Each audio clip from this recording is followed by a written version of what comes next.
Hi there, it's Michael from Screenplay magazine, and in this short video I'm going to go over the #1 secret to writing a screenplay that is unique, grabs the attention of Hollywood talent, and has the potential to make you very, very wealthy.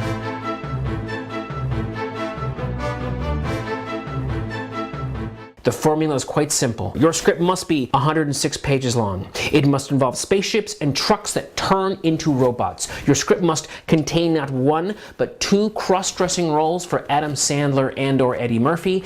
And most importantly, on page 47, there must either be a kiss with a vampire and/or an attack on a Soviet nuclear installation. Follow these guidelines and you are guaranteed to write a script that makes you money. What's that? Ridiculous, you say? Well, of course. But is it any more ridiculous to write a script according to a 5-act formula created back when Star Wars was released? Or plot your story with an 87-part beat sheet matrix you got from the back issue of Writer's Digest at your local library? The real secret to writing a professional, kick-ass screenplay is to stop looking for a secret, a quick fix, a shortcut, a paradigm. A paradigm is defined as an example serving as a model or pattern. But here's the thing about patterns. Artists rarely use them in the act of creation. It's only later, when the buzz wears off and the hangover starts, that critics look at work and say, oh, he's using the old 12-act midpoint Joseph Campbell mythic structure. They're missing the most fundamental point of all, which is cover bands do not rule the world.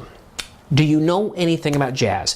I'm not a huge jazz fan, but with enough red wine I can sort of get in the mood. Anyway, here's the thing about jazz. If you can play the notes perfectly to a song, just like Miles or Monk or Chet Baker or Kenny G, you know the legends, if you can master the form as the greats did, you can, if you work really hard, end up with a gig at the Tucson Ramada on a Thursday night.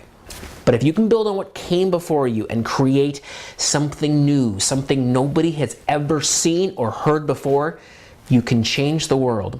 You can create a new paradigm. So the #1 secret to writing a screenplay that doesn't suck, will make you money, and totally rock the movie business is, don't worry about secrets.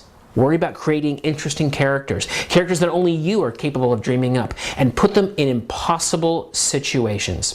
Don't focus so much on your Act 2 midpoint and your act breaks and whatever. Think about what really makes you mad and upset, what you'd be willing to die for or maybe kill for. Write about that. Trust me, there's absolute gold there. Now, I know what you're saying. This all sounds really nice, but what about structure? What about outlining? What about rising action and plot points? Okay, here's the best secret I know about that stuff. Here, in my opinion, is all the structure you really, really need.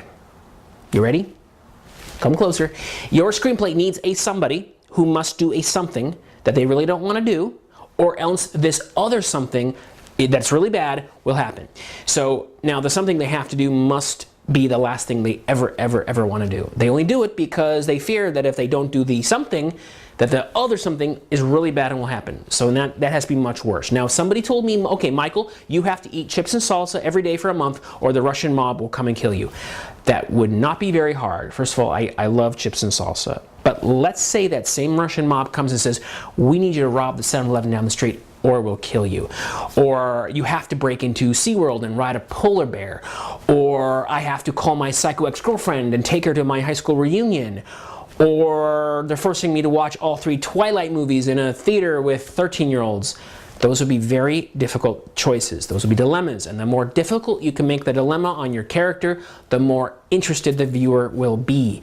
And if you keep working at it, eventually all the act breaks and plot points that you freak out about will totally take care of themselves. But you got to have that simple formula. You got to have that foundation. Another example, I've used this one before, but my uncle, he's an insurance adjuster and he's a very conservative guy, totally cool guy. But when I think of him, I think the last thing that he would ever want to do is shave his head and go to a punk rock festival. That'd be the absolute last thing that he would ever do.